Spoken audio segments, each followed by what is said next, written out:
निशुम्भ शुम्भ गर्जनी प्रचण्ड मुण्ड खण्डिनी वने रणे प्रकाशिनी भजामि विन्ध्यवासिनी। त्रिशूलमुण्डधारिणी धराविघातहारिणी गृहे गृहे निवासिनी भजामि विन्ध्यवासिनी।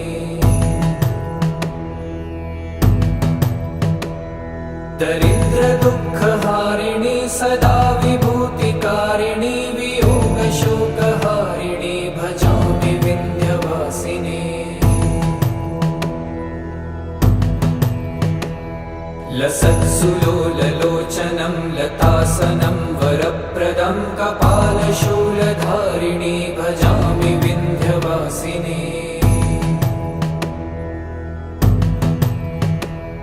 कराब्जदान